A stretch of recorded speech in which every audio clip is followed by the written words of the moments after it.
que nos dá nova paz. Acredito na cruz de Cristo e que a morte enfim venceu. Muito em breve voltará, creio em ti.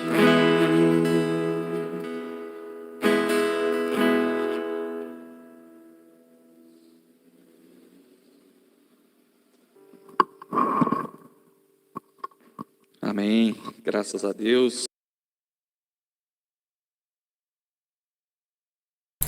Você vai...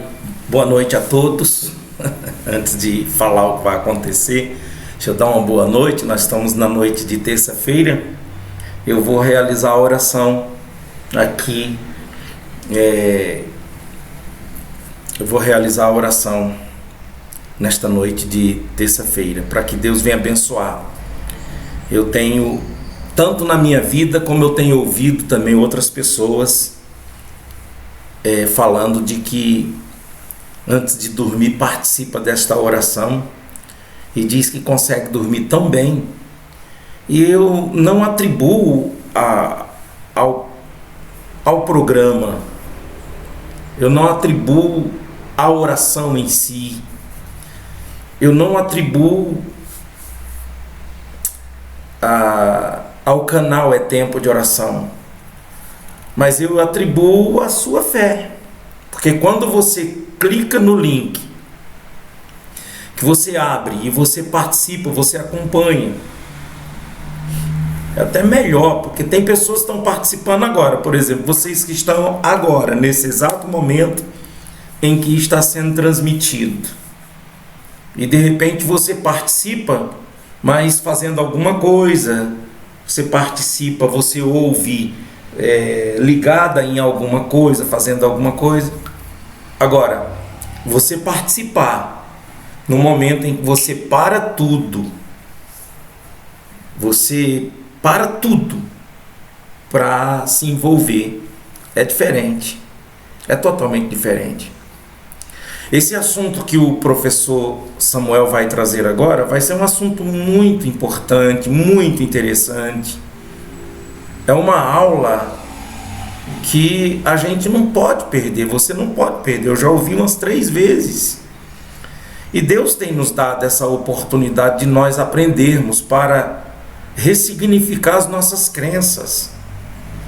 Porque foram tantas crenças que colocaram na nossa cabeça, práticas religiosas que vieram para a nossa programação, para a nossa memória, que a gente tem que desprogramar tudo isso. A gente tem que refazer, fazer uma reforma na nossa mente dessas crenças religiosas, desses ritos religiosos. Isso não é fácil, não é fácil, mas com a ajuda do Espírito Santo, que faz a gente encontrar pessoas como o professor que estudou, é a área dele. Ele fala com precisão sobre isso porque ele estudou, é mestre em teologia. Ele, o Dr. José Luiz, que está terminando agora o seu mestrado de teologia, em teologia. E aí, isso é muito importante. É uma coisa, eu estava esses dias conversando com o Dr. José Luiz, e ele dizia: pastor, é incrível, quanto mais a gente aprende, mais a gente vê que não sabe nada. Parece que a gente estuda para saber que não sabe nada. Então, olha o quanto que a gente tem que investir nosso tempo no conhecimento, para que a gente possa entender. O professor ele vai trazer sobre a conversão de Pedro, faz analogia à conversão de Paulo. Procure meditar nisso aí. Antes, deixa-me realizar a oração. Aí depois da oração, aí você continua assistindo. Tá bom? Então vamos lá. Feche os seus olhos se você pode, se você quer. Abre a sua alma. Deus Pai Todo-Poderoso, eu quero abençoar essa noite de terça-feira na vida de todos os irmãos, de todos os amigos que aqui estão, ó Pai. Senhor, eu sei que o Senhor nos escolheu para nos ensinar.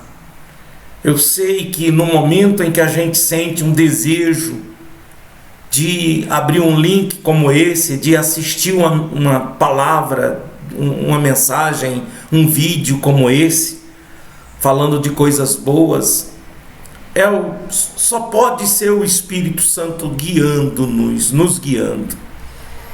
E eu peço ao Senhor, Pai, em nome de Jesus, que o Senhor venha abençoar cada pessoa que vai ouvir essa mensagem. Que o Senhor venha dar-lhe entendimento, conhecimento, para que venha ressignificar essas crenças que colocaram na sua memória, na sua mente, para que essa pessoa, ó Deus, ela venha ter uma renovação da mente, que ela venha ter o conhecimento de um evangelho sem mistura, de um evangelho, meu Deus, que é o que faz a pessoa ser transformada na sua mente. Esse é o evangelho que converte, que salva, que tem poder, que cura. Essa é a crença que a gente tem que trazer para dentro de nós. Crer que Deus Todo-Poderoso, Criador do céu e da terra, enviou seu Filho Jesus Cristo para morrer por nós, para salvar nossa alma do inferno, do futuro,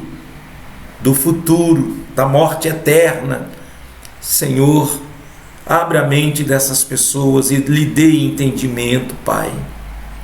Abençoe esse canal, meu Deus, é tempo de oração, para que neste canal venha ter muita gente, meu Deus, para aprender, querendo aprender. Traga pessoas para esse canal, pessoas que de fato querem conhecer, entender e saber e temer, para ser forte o suficiente e vencer o mundo, vencer o pecado, vencer as trevas.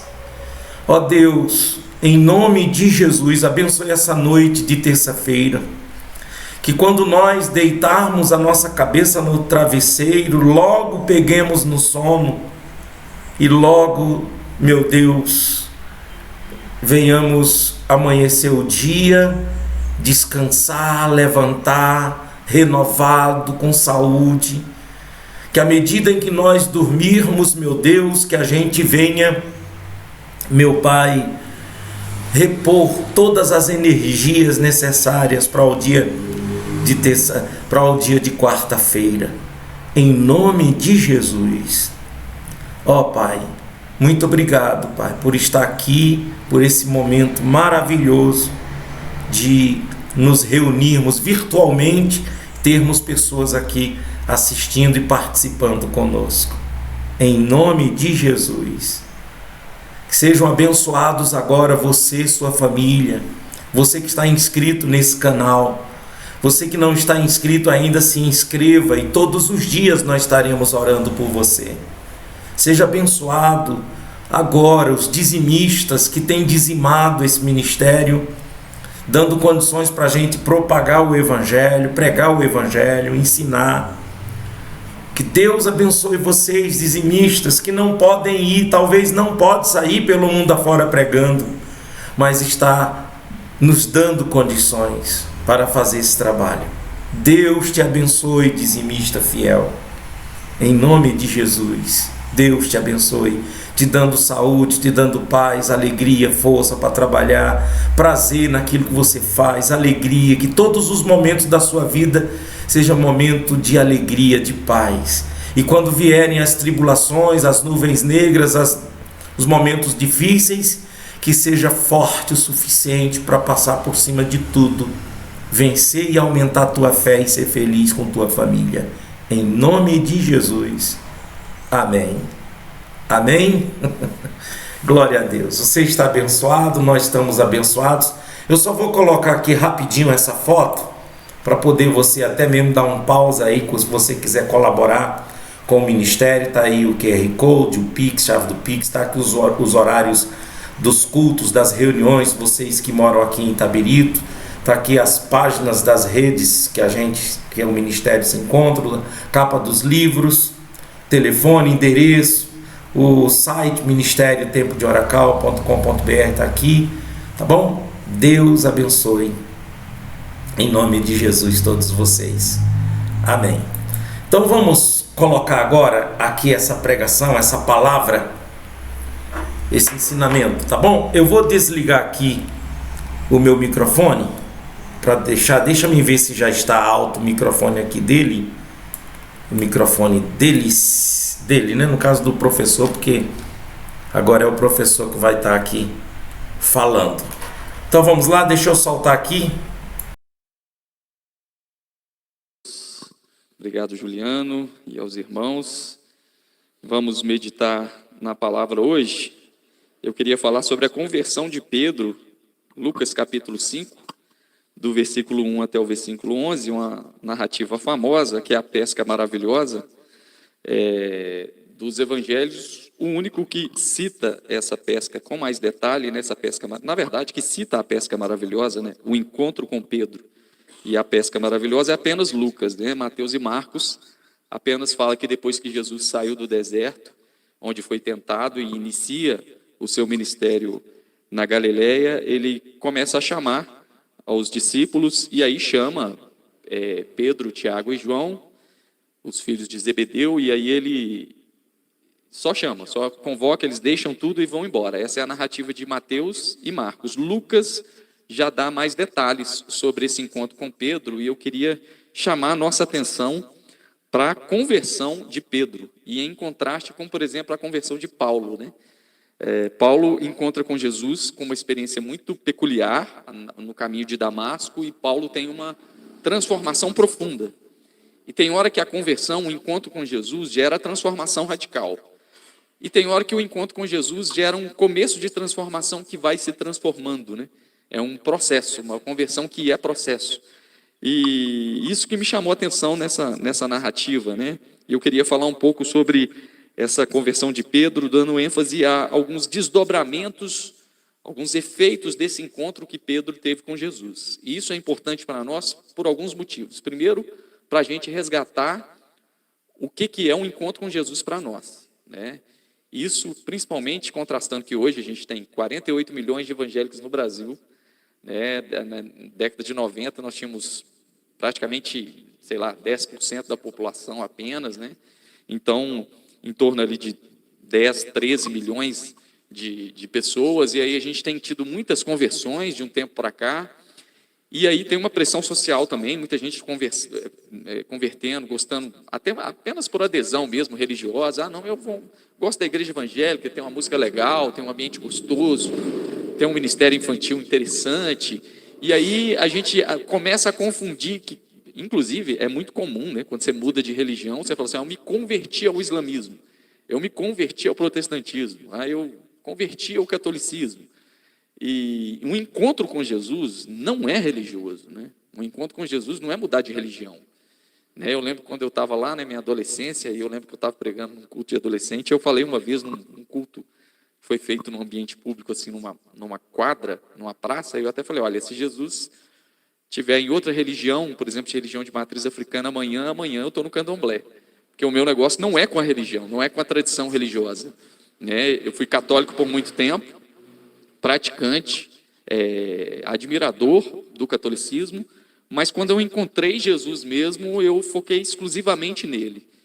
E aí, sim, né, fui para o protestantismo, vamos dizer assim, me identifico historicamente com o movimento protestante, só que até dentro do protestantismo, se for olhar na minha caminhada aí de 25 anos de evangelho, eu fui tendo reformulações da minha percepção do evangelho, que talvez eu teria convertido a um outro protestantismo, porque às vezes aquela capa religiosa já não atende mais a minha percepção de evangelho, né?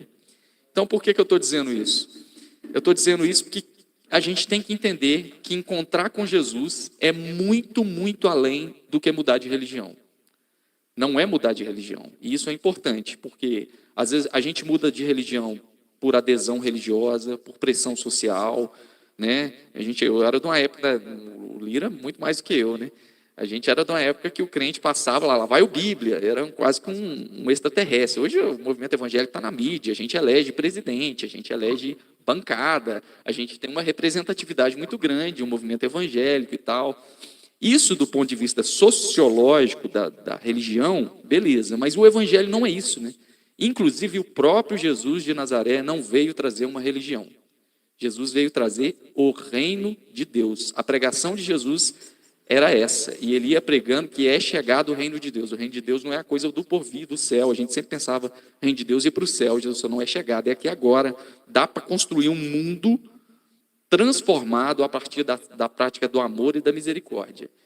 Jesus, então, não vem pregar uma reforma no judaísmo e nem cristianismo. Inclusive, a palavra cristianismo não está na Bíblia, né? Isso é reflexo histórico daqueles que seguiram Jesus, né? Os próprios discípulos de Jesus, os talmidins, né, que era uma palavra hebraica ali de discípulo, de discipulado, eles foram chamados de cristãos posteriormente, né? Então isso é importante para a gente pensar, para a gente entender que o encontro com Jesus é muito mais profundo, né? É tão profundo a conversão genuína, entender Deus, conhecer a Deus é tão profundo que Jesus usa a metáfora de nascer de novo, quando ele vai falar com Nicodemos. Nicodemos era um homem extremamente religioso, conhecedor de Israel, e ele falou, olha, Nicodemos, estou vendo que você sabe um monte de coisa, mas importa mesmo, não é saber religião, importa mesmo é nascer de novo. O apóstolo Paulo, narrando a sua conversão na carta aos Coríntios, ele fala que ele andava em plena escuridão e veio uma maravilhosa luz que iluminou os olhos dele, e ele usa uma palavra que é trauma, ektrauma, no grego, que seria uma experiência de muita profundidade. Então não é mudar de religião, não é, hoje a gente usa, na ciência da religião, a gente usa expressões, né, que é trânsito religioso. Então a pessoa um dia está numa religião, vai para outra e volta para outra, vai transitando entre as religiões. E uma outra expressão que a gente usa é a múltipla pertença religiosa. A pessoa gosta de muitas religiões ao mesmo tempo. Por que eu estou analisando isso? Para a gente entender que o encontro com Jesus não está nessa dimensão histórica de mudar de religião. O encontro com Jesus tem uma outra profundidade, né? O apóstolo Paulo significou ficar cego no caminho de Damasco, ao ponto dele ter que ir até na casa de Ananias para ele orar e ele voltar a enxergar de tão profundo que foi. E aí, isso é importante para nós. O que significa encontrar Jesus para mim? Será que eu encontrei Jesus porque eu herdei uma tradição cristã dos meus pais? Né? É tão difícil, né, a gente ter apenas uma religiosidade herdada dos pais. Se não for visceral, não adianta. Não adianta. Então, a gente para nós e fala assim, o que significa Jesus para mim nesse sentido? O que está para além dessa visão religiosa que eu tenho? Isso que eu queria chamar a nossa atenção. E aí você tenta pensar na sua própria conversão, o que significa o encontro que você teve com Jesus, né? Como que você enxerga isso, ou se você ficou só apenas, não, eu não sei se eu tive muito essa experiência, mas eu sei como é que ele é, mais ou menos, porque eu vejo ali, tem uma herança cristã que eu trouxe dos pais, mas e Jesus de verdade mesmo, né? Porque o encontro com Jesus traz isso. E aí, na experiência de Pedro, que a gente vai ler, ela traz algumas lições para a gente, muito interessante, diferente de Paulo. Porque Paulo, quando converte, é uma conversão radical. Ele muda da água para o vinho. Ele estava perseguindo cristãos, ele encontra Jesus no caminho de Damasco, né? Muita gente fala que ele cai do cavalo, mas a Bíblia não fala que ele cai do cavalo, ele apenas ouve uma voz, tem um clarão, fica cego, reconhece Jesus, tem um encontro genuíno com ele, é guiado até a Ananias, que ora por ele, ele volta a ver, ele fala, olha, eu encontrei Jesus. Ele era judeu zeloso, fariseu zeloso. Ele falou, olha, Deus não está no campo das religiões. Jesus não está no campo das religiões, isso é importante. Jesus é uma experiência espiritual muito mais profunda do que deixar judaísmo e virar seita dos nazarenos. Isso que a gente tem que entender, porque isso é libertador. Inclusive para a gente acolher a diversidade religiosa, entender que a diversidade religiosa é apenas um fenômeno social. E que os filhos do reino de Deus estão espalhados por aí como sal na terra, como luz do mundo. E tem um monte de gente que nem sabe que é filho do reino de Deus praticando o amor que Jesus disse, que Jesus ensinou. Isso é muito desafiador. E aí, essa foi a experiência de Paulo. Mas a experiência de Pedro é interessante, porque Jesus desce, volta do deserto, começa a pregar na Galileia, aí os discípulos de João Batista seguem ele, e aí quando ele vai encontrar com Pedro, Lucas narra que primeiro ele é convidado até ir à casa da sogra de Pedro. Ele não tinha tido nenhum contato com Pedro. Eu estou falando de talvez o principal nome da fé cristã depois de Jesus, Pedro. Tanto é que para a tradição católica, o Papa é posterior ao Pedro. Nós temos uma série de papas, né, que são sucessores de Pedro, né, para a tradição católica. Então, eu estou falando de uma pessoa muito importante na história do cristianismo. E aí, Jesus passa na casa da sogra de Pedro, cura a febre dela, e aí isso dá muito tumulto, né? Muita gente vai lá, multidão vai seguir Jesus, e aí Jesus vai para a beira da praia, usa o barco de Pedro, afasta um pouquinho para fazer o barco de púlpito, né? Que vem uma galerona assim para ouvir as palavras de Jesus, e ele se afasta um pouquinho, Pedro ouvindo. E aí a gente vai ler o texto e vai mastigar algumas lições sobre essa conversão, quando a conversão é um processo. Se eu pudesse pôr uma reflexão nessa mensagem para nós, eu queria convidar você a pensar nesses desdobramentos do encontro genuíno com Jesus. Não é mudar de religião, né? Não é uma questão religiosa aqui. Diz assim, capítulo 5, Lucas, versículo 1. Aconteceu que, ao apertá-lo a multidão, como eu contextualizei aqui, para ouvir a palavra de Deus, estava ele junto ao lago de Genezaré, e viu 2 barcos junto à praia do lago, mas os pescadores, havendo desembarcado, lavavam os pés. Entrando em um dos barcos, que era o de Simão, pediu-lhe que o afastasse um pouco da praia. Assentando-se, ensinava do barco as multidões. Ministério de Jesus, especialmente em Lucas, tem uma ênfase muito grande ao ensino e à pregação. Ensino e pregação, porque palavra de Deus é libertadora, né? É revelação, a palavra de Deus é revelação. Versículo 4. Quando acabou de falar, disse Simão, faze-te ao largo, afasta um pouquinho, lança suas redes e volte a pescar. Respondeu Simão, mestre, havendo trabalhado toda a noite, nada apanhamos, mas sob a tua palavra lançarei as redes. Olha que interessante, um pescador experiente, que tinha passado a noite inteira pescando, ele tinha todos os motivos para não obedecer Jesus, que era um carpinteiro, né? Um sábio, um mestre ali, mas ele foi tão profundamente tocado pelas palavras de Jesus, e já tendo visto que Jesus tinha curado a sua sogra, isso com a narrativa de Lucas, que ele fala, não, Senhor, mas mesmo eu conhecendo isso tudo aqui, sob a sua palavra, porque você fala é diferente.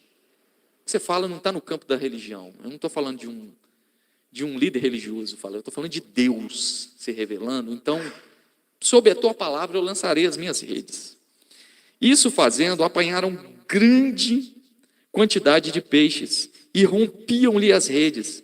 Então fizeram sinais aos companheiros do outro barco para que fosse ajudá-los. Olha que sinal maravilhoso, né? E foram e encheram ambos os barcos ao ponto de quase irem a pique. Vendo isso, Simão Pedro se prostrou aos pés de Jesus, dizendo, Senhor, retira-te de mim, porque sou pecador. Ele reconheceu, falou assim, esse cara é Deus. E ele é um ser humano ambivalente. Essa é uma dificuldade que a gente tem com Deus. Às vezes a gente tem dificuldade com Deus porque nós somos ambivalentes. O que é ambivalente? É essa coisa de, olha, eu quero, mas às vezes eu não consigo, eu sou esse ser rachado. Nós somos seres problemáticos. Ambivalência é se existir esse bem que eu quero fazer eu não faço, o mal que eu não quero eu faço, essa coisa dúbia dentro da gente, essa ambiguidade existencial. E às vezes, por causa dessa nossa condição e Deus ser perfeito demais, a gente tem esse espírito de Pedro, Senhor, não, retira-te. Ah, não, Deus eu quero até seguir Jesus, mas eu sou falho demais, como se isso fosse novidade para Jesus, né?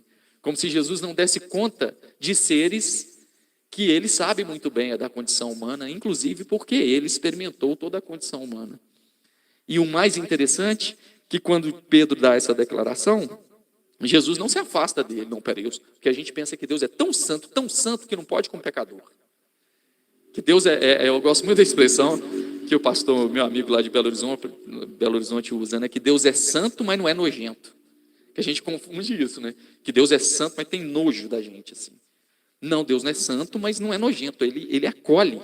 Ele falou, não, Pedro, é você que eu quero. O meu poder aperfeiçoa na fraqueza, o meu poder te transforma. É esse espírito quebrantado, não é o espírito do religioso que se acha, que paga de santo, e só paga de santo, de imagem para fora, porque o interior a gente sabe como é que é. Todo mundo tem espelho, né? Todo mundo tem espelho. E aí, o texto continua, vendo Simão Pedro, prostrou-se aos pés de Jesus, dizendo, Senhor, retira-te de mim, porque sou pecador. E Jesus não ficou fazendo nenhum tipo de reserva, pois à vista da pesca que fizeram, a admiração se apoderou deles e de todos os seus companheiros, bem como de Tiago e João, filhos de Zebedeu, que eram seus sócios. Disse Jesus a Simão, não temas. Isso aqui é incrível, né? Porque diante da nossa condição humana, pecador, e de Deus, a gente tem medo de Deus. Nós somos ensinados a ter medo de Deus, de correr de Deus. Deus é um velho sentado num trono, mal-humorado, com um livro, anotando tudo para depois jogar na cara. Deus vai pesar a mão, é um Deus assim. Aí o Deus revelado em Jesus, ouve Pedro falando, Senhor, aqui, aqui, o Senhor é maravilhoso demais, não fica perto de mim não, porque eu sou pecador. Ele, calma, não temas, você está com medo de mim, eu não vou enviar o raio que eu parta. Eu vou te transformar. Eu estou aqui, eu vou te acolher. Eu tenho uma vocação para você. E a vocação dele, um convite dele é incrível. A gente tem muita coisa nesse texto legal. E aí, não temas, doravante, ou daqui para frente, serás pescador de homens. Aquele homem relativo, ambíguo, que diz, não, Senhor, não dá, eu sou cheio de problema, eu tenho um temperamento complicado.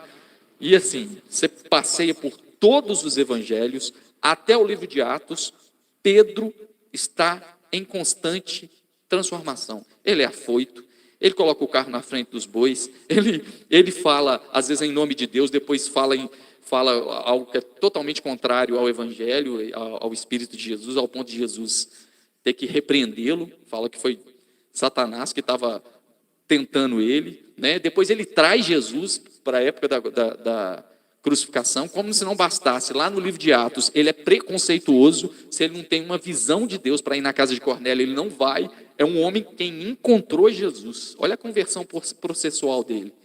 Esse é a graça de Deus que manifesta num Pedro, que é essa coisa, que diz, retira-te de mim. E às vezes a gente tem medo de Deus, porque a gente tem essa postura de Pedro, e Jesus está assim, não, calma, eu vou te fazer. E é mais interessante que você fica tomado pela graça, que você vê que, olha, não sou eu não, é Deus mesmo. E aí o texto termina dizendo, e arrastando eles os barcos sobre a praia, deixando tudo, o seguiram. Então Pedro deixou tudo aqui e seguiu Jesus. Esse texto tem muitas riquezas, dá para fazer 2 sermões aqui para falar sobre os desdobramentos desse encontro muito mais rico, inclusive, eu já preguei a conversão de Paulo várias vezes, né, no livro de Atos, capítulo 9, depois tem uma repetição também mais posteriormente no livro de Atos, mas eu acho que a conversão de Pedro, eu nunca parei para pensar assim sobre a conversão aqui, ela tem muito mais lições para nós, por causa dessa condição de uma conversão processual. O apóstolo Paulo usa uma expressão nas suas teologias, né, nas suas cartas, que é regeneração, que é o ato de aceitar Jesus todo dia, né, de converter todo dia, que a gente tem essa dificuldade de entender que conversão é um processo diário. A gente sempre pensa na conversão só quando eu aceitei Jesus e pronto, né?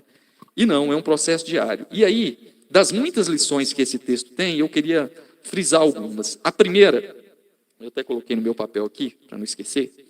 A primeira é que o encontro com Jesus é uma genuína revelação. Interessante que o encontro com Jesus de Paulo foi pessoal, foi místico. Ele viu uma luz e ouviu. Tem gente que converte assim.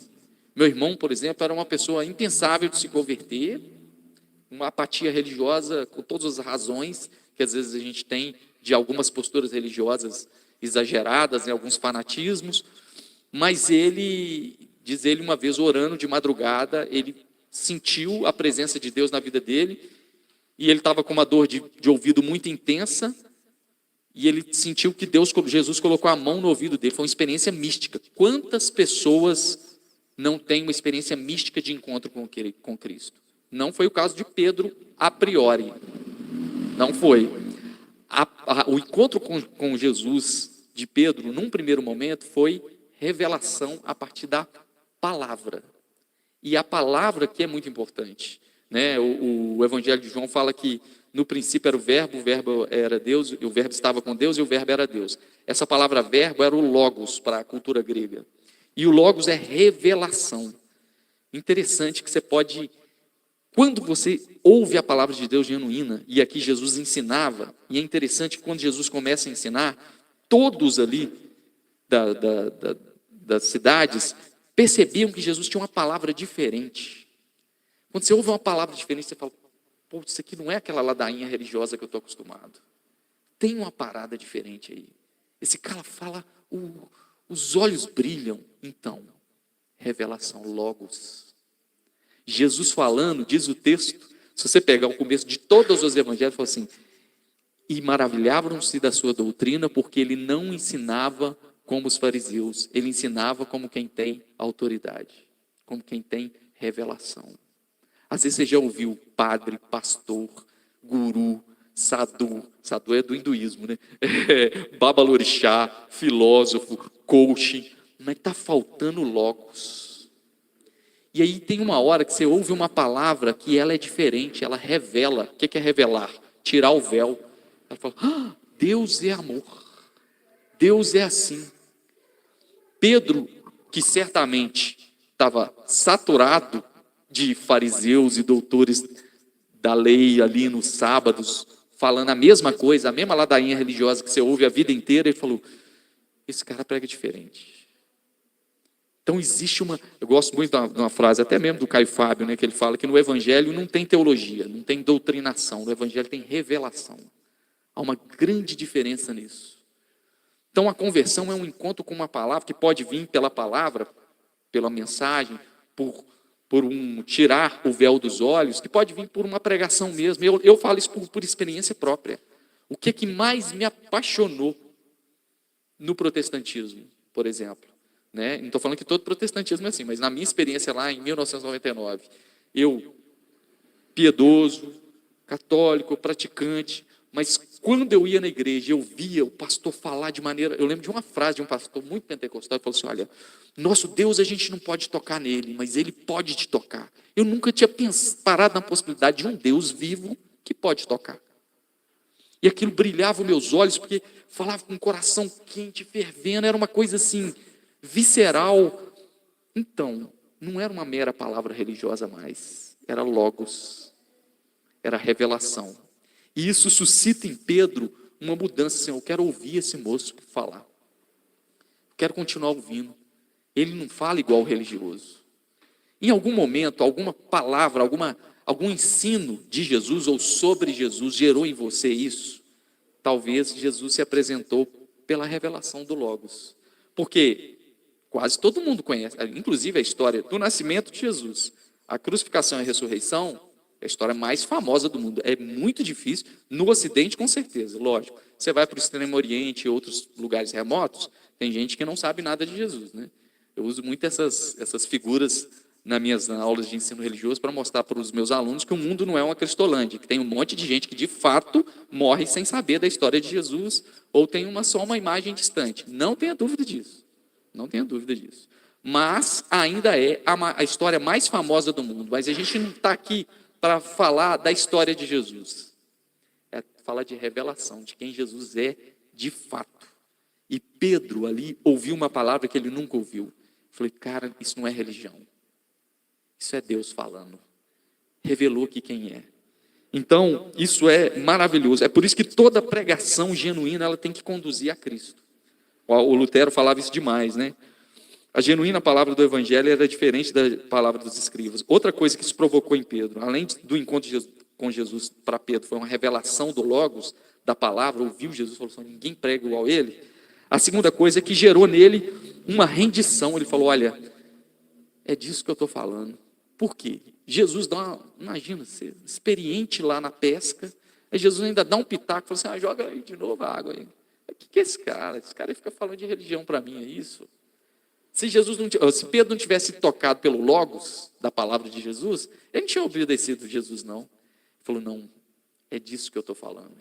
A palavra gerou uma rendição. Ele falou, olha, Eu sei, porque eu conheço esse mar aqui de olho fechado, mas por causa do Logos, por causa da sua palavra, eu vou lançar as minhas redes. E isso aqui é genuíno. Quando a gente encontra, por mais sábio que a gente seja, por mais estudado que a gente seja, por mais financeiramente capaz que a gente seja, quando a gente encontra Jesus de fato, o Logos, tem a revelação dele, a gente tem rendição, a gente reconhece, então é disso que eu preciso. Isso me chama muita atenção porque eu vejo, especialmente nos momentos, nos movimentos mais intelectuais, assim, academia, tem um monte de gente que a gente pensa assim, estudou, foi para a faculdade, vai ficar ateu e cético. Aí abandona tudo que é transcendente, tudo que não tem explicação. Mentira, né? Isso era uma expectativa antiga. O povo achava que no final da modernidade, pós-modernidade, ia acabar a religião, ia acabar a espiritualidade, o mundo seria um humanismo sem religião. Foi um ledo engano, porque o ser humano começou a acreditar em si mesmo ali na época do iluminismo, desembocou em 2 grandes guerras, né? Primeira e Segunda Guerra Mundial, um monte de morte, aí falou assim, o ser humano sozinho não dá conta, porque a gente se explode. Aí vem um fenômeno chamado reencanto religioso. E aí, às vezes, eu vejo gente extremamente intelectual, tem lá os ateus, os agnósticos, que ainda rejeita toda a transcendência, mas tem um monte de gente que é muito inteligente, muito estudado, mas reconhece uma necessidade de transcendência. Aí eu vejo isso, que às vezes é crítico do cristianismo. Outro dia eu estava conversando com uma professora extremamente inteligente, crítica de tudo que é a fé cristã. Porque o problema dela é com a caricatura que fizeram de Jesus para ela. Ela não teve o Logos, né? Aí fizeram uma caricatura, porque não sei o que e tal. Aí eu falei assim, será que essa professora é ateia? Ela tem uma resistência muito grande. Mas, assim, adora as crenças de indígenas e vai sempre lá procurar uma sabedoria com o pajé. Você está entendendo? Tem ali uma necessidade de rendição. Por mais que a gente seja autossuficiente, aparentemente autossuficiente em muitas áreas da vida, tem algo em nós que rende. Falei assim, não é isso. Sob essa palavra é que eu estou precisando disso. Porque o ser humano, no auge da sua presunção, ele não dá conta de tudo. Nós temos uma rachadura existencial que clama por essa rendição de dizer, olha, essa palavra é diferente. Essa palavra é diferente. Então, o encontro com Jesus para Pedro gerou essa rendição. Terceira coisa que eu acho interessante, que muitas vezes o encontro de Jesus também traz fascínio. Eu gosto muito dessa palavra. Inúmeros teólogos na história do cristianismo falaram que Deus é fascínio. Pedro, num primeiro momento, fica impressionado com uma palavra que ele falou, não é líder religioso falando, é Deus. Num segundo momento, ele obedece, ele se rende a essa palavra. No terceiro momento, por se render a essa palavra, ele experimenta o mistério, o fascínio que às vezes vem. Por que eu falo que às vezes? Porque tem gente que, como eu disse, converte porque ouviu uma voz, viu uma luz, teve uma cura, sentiu uma presença, teve uma provisão, um milagre. Mas tem gente que não. Tem gente que converte de maneira muito discreta, né? E Pedro também experimenta o fascínio. Ele fala, gente, esse cara não só prega maravilhosamente bem. Ele obedeceu, jogou as redes e pegou tanto peixe que teve que chamar os outros, e o texto vai dizer assim, olha, em vista da pesca que fizeram, a admiração se apoderou dele e de todos os seus companheiros. Essa admiração é fascínio. Gente, se acreditar num Deus, isso não é religião. Não é porque Deus está aqui no cristianismo A, no cristianismo B, no cristianismo C. Na hora que ele encontra com Deus de maneira genuína, ele fala, olha, esse é o Deus vivo. Esse é o Deus que pode tocar. Isso é bonito, por exemplo, no pentecostalismo. Por que o pentecostalismo chega lá no morro da favela? Porque ele prega esse Deus fascinante. Ele falou, olha, está vendo? Esse Deus pode intervir. É o poder da fé. Eu estou trabalhando com os meus alunos do 9º ano a história de Chris Gardner, do livro livro e filme, né? A Procura da Felicidade, e mostra a influência do Black Gospel, do protestantismo negro dos Estados Unidos, na vida de Chris Gardner, na hora que ele passa. Vocês devem ter visto esse filme, a história de um cara que chegou a ser morador de rua nos Estados Unidos, né? E se tornou um multimilionário lá nos Estados Unidos. E aí o filme retrata muito bem como que a experiência religiosa para ele foi uma resposta. No momento que ele estava vivendo de abrigo com seus filhos, ele ia para um abrigo de uma igreja, se não me engano, presbiteriana, e nesse abrigo tinha culto, e como que o culto vinha com esse Deus fascinante. A pregação do pastor, no filme, deve retratar a vida real dele, ele fala sobre as montanhas da vida, e Deus vai te levar e vai te ajudar a passar por essas montanhas. É o Deus fascínio. Isso não é experiência religiosa. Não é porque eu estou numa religião que prega isso, ou numa teologia que prega. Não, é porque Deus tem esse poder. É porque Jesus, Ele traz isso. Se você olhar para você mesmo, na sua conversão, tem alguma experiência de fascínio que falou assim, olha, Deus, foi Deus. Eu lembro, a minha conversão foi, gente, eu era alguém muito temente a Deus, conhecedor das Escrituras, da tradição cristã, e eu lembro quando a minha irmã, que era impensável de converter, impensável, completo, como diria minha mãe, completamente descabiciada, ela se converte num protestantismo raiz de Assembleia de Deus, minha irmã que era da pá virada, fica do saião, né? E aí eu lembro de um dia, eu falei assim, o que aconteceu? Eu estava querendo entender o que aconteceu com você. E eu era muito pequenininho, e aí eu lembro que ela foi para a casa da minha avó. Olha como é que ficou na minha memória isso. Fascínio. Você está entendendo? Não estou falando de experiência religiosa, estou falando de um encontro verdadeiro. E eu lembro que eu estava no colo dela, né, irmão mais novo, e ela foi me contando quem que era Jesus, e eu nunca tinha ouvido daquele jeito. Fascínio. E ela falou, Deus fala, Deus toca. E aí, se eu for aqui falar das grandes experiências fascinantes de milagre que eu já vivi com Deus nesse sentido, não é experiência religiosa, esse é um encontro com Jesus.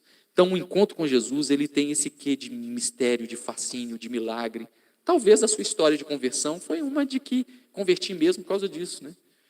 Quantas pessoas vivem experiência de quase morte? EQM, né, que é um estado, inclusive, cientificamente comprovado, né? Pessoas que deixam o corpo ali, quase na hora da morte, vê uma luz e volta, e fala, você tem uma missão. Fascínio. Você vai duvidar, se até a ciência está reconhecendo esses quadros, né, neuropsíquico, né, de consciência, que permanece. Então tem esse quê de fascínio. Quarta lição que esse texto ensina dessa conversão processual de Pedro. Jesus sabe lidar com os seres humanos aflitos e ambivalentes. Isso aqui é muito bonito. Que a gente fica duvidando da nossa conversão porque nós somos seres rachados. Isso não é problema para Jesus. Qualquer um, às vezes para o Jesus da religião, o Pedro fala, Jesus, retira de mim, não dá para ficar comigo. Aí Jesus retiraria mesmo. Não, Jesus, não temas. Não fica com medo, não. Eu vou te fazer pescador de homem. Eu vou te usar do jeito que você é. Eu te conheço. Não tenha medo de mim. Nós temos medo de Deus, preguiça de Deus, medo de Deus, terror de Deus por causa de uma imagem religiosa que não é a imagem que Cristo revela de quem é Deus. Então, esse afasta-te de mim porque sou pecador, Jesus não é nojento, ele não tem problema com seres rachados, não retirou-se de Pedro e foi trabalhando nele até o último dia. Essa é a grande experiência da conversão de Pedro, uma conversão processual. Eu me converto todo dia. Tem um monte de área na minha vida que precisa de conversão ainda, que está sendo transformada pelo encontro com Ele. E à medida que eu vou me encontrando e relacionando com Ele, essas coisas vão sendo tratadas, né? E eu sei que o contrário também é verdadeiro. À medida que eu vou distanciando, eu sei dessas rachaduras que me habitam e que vão gerando novas dilatações. Então, esse encontro com Jesus é um encontro com seres ambivalentes mesmo. Então, achar que a igreja é um lugar de santos, perfeitos, está errado. É lugar de Pedro, o grande papa aqui. É um ser que diz, retira-te de mim que eu sou pecador. Isso deveria nos deixar sem terror e medo de Deus. A religião que põe esse peso horroroso, em Jesus eu não vejo isso, porque o encontro com Jesus é um encontro de misericórdia, é um encontro que diz, não temas, calma, eu sei o que tem aí, qual que é o seu problema, qual que é o seu esqueleto no armário, eu sei, nós vamos tratar isso aí na luz. Quinta coisa que esse texto ensina, o encontro com Jesus traz um sentido de vocação e novo significado para a vida. Isso aqui é interessante, né? Porque quando Jesus ouve Pedro falar, retire de mim, ele fala, calma, não temas, eu vou te fazer. Quando eu vou te fazer, ele fala, vou te fazer pescador de homem, que era uma função ali dele, né? Que ele ia se tornar um grande pregador. Mas eu vou te fazer essa transformação, e é interessante como o evangelho ele traz um novo significado para a vida. E aqui Jesus não está te chamando para abandonar a sua vida e virar um religioso. Tem um monte de gente que interpretou assim, né? Aí, não, é Jesus, encontrei Jesus, agora eu vou...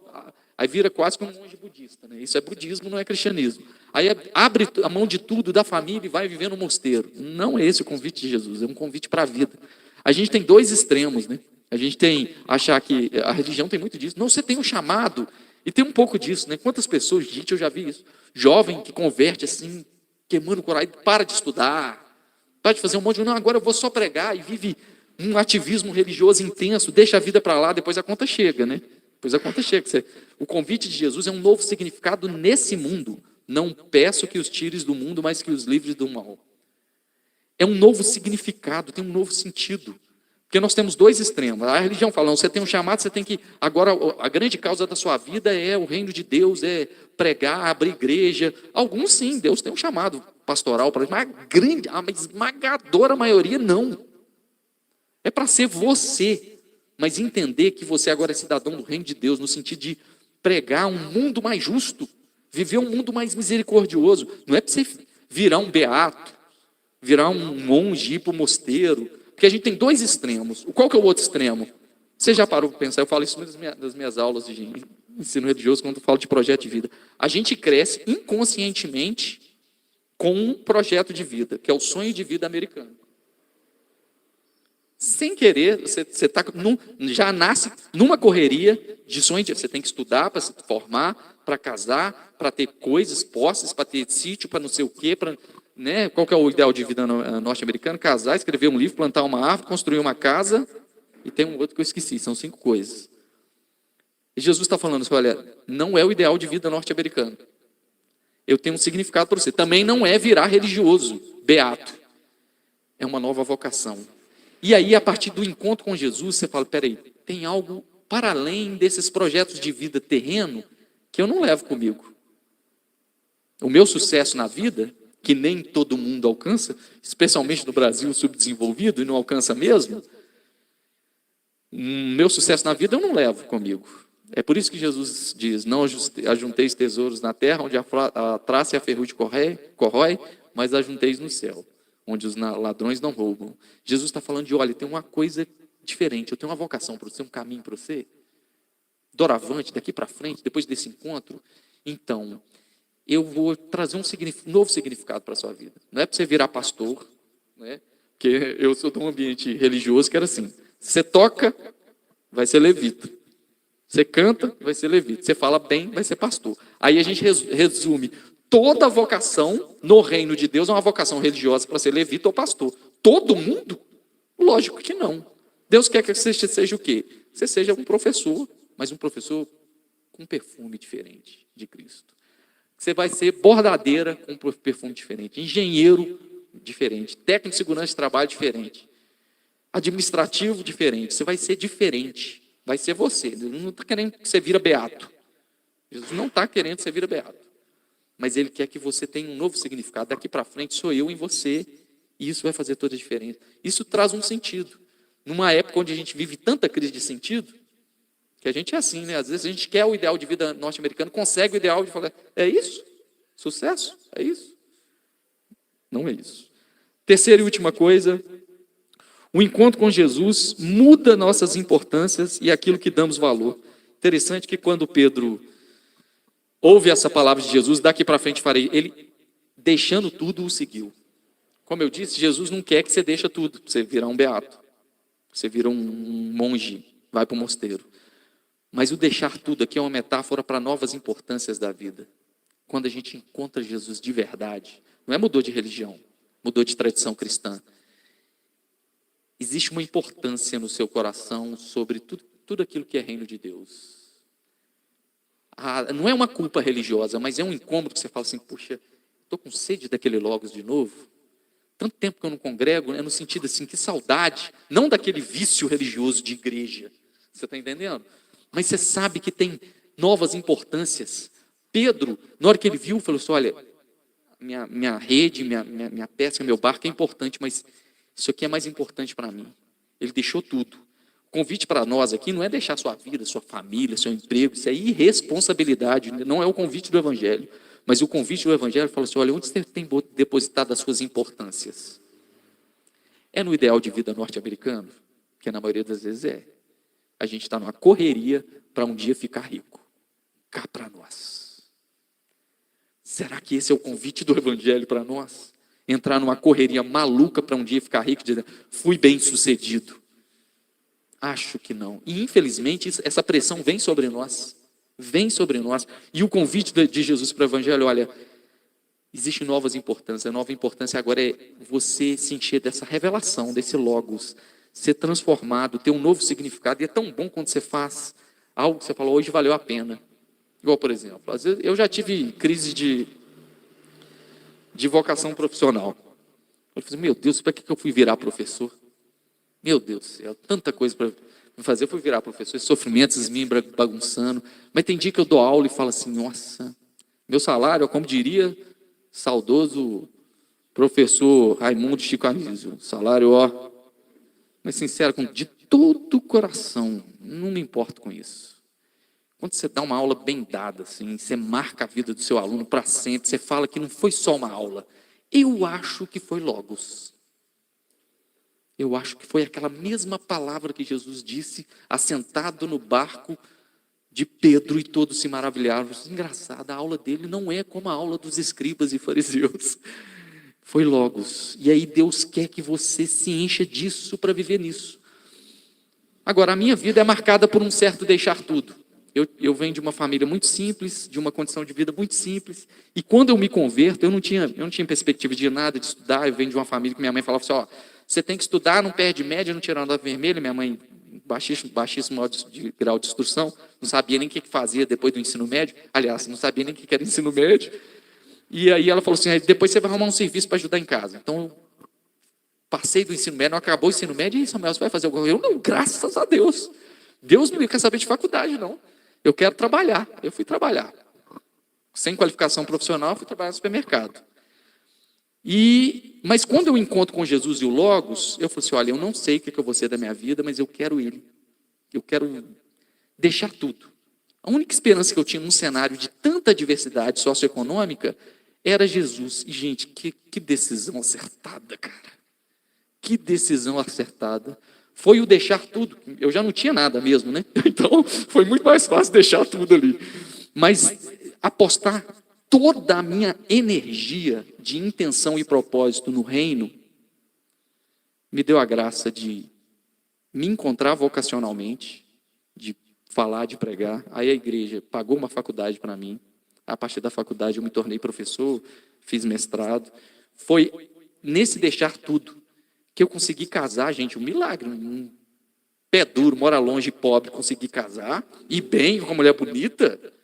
Gente, é Deus. Aí eu lembro, quando Pedro tem uma crise, esse mesmo Pedro que deixou tudo, ele dá uma jogada na cara de Jesus. Você lembra lá no Evangelho? Ele falou, Senhor Jesus, mas nós deixamos tudo e te seguimos. Aí Jesus, não tem nenhum que deixando tudo, não encontre ainda nessa vida muito mais do que pais, filhos e bens, do que deixaram. E eu experimentei isso de certo sentido. Não vivi um mosteiro nem nada, hoje eu vivo uma outra dimensão, mas é por quê? Porque eu não mudei de religião. Encontrar Jesus para mim não foi mudar de religião, foi encontrar o Logos. Isso é importante para nós, porque só vale a pena sair de casa de manhã e vir aqui e falar essas coisas, se isso aqui for Logos, porque se for mais uma ladainha religiosa, que preguiça, hein? Que preguiça que dá. Então eu falei um monte de coisa aqui. Eu espero que alguma coisa tenha provocado em você, ressignificado, feito uma releitura do seu encontro com Ele, e que fica no nosso coração que a conversão é um processo. Vamos orar para a gente fazer a nossa ceia. São 11 horas e 13 minutos, eu até cedi um pouquinho. Vamos orar. Senhor, muito obrigado pela Tua palavra, que se faz logos, Muito que se bem. faz revelação. Senhor Jesus. Que bom, né? Eu não deixei aqui a oração, porque a gente já orou no início. E eu gostaria de falar com você. Você gostou dessa aula? Dessa escola dominical, desse momento aqui, desse aprendizado? Você gostou? Então, se gostou, dá um joinha. Esse joinha não é para monetizar o vídeo, porque se depender da gente manter o canal com o que vem do YouTube, você vai ver que a visualização é muito pouca. E como a gente está fazendo um trabalho assim muito sério, então são poucas as visualizações. É um trabalho de porta estreita, são poucos que vêm visualizar. Mas eu tenho certeza que se você der um joinha, se você participar, pode acontecer do algoritmo levar esse vídeo para pessoas que interessam esse assunto, que se interessam em estudar, em aprender, pessoas sérias.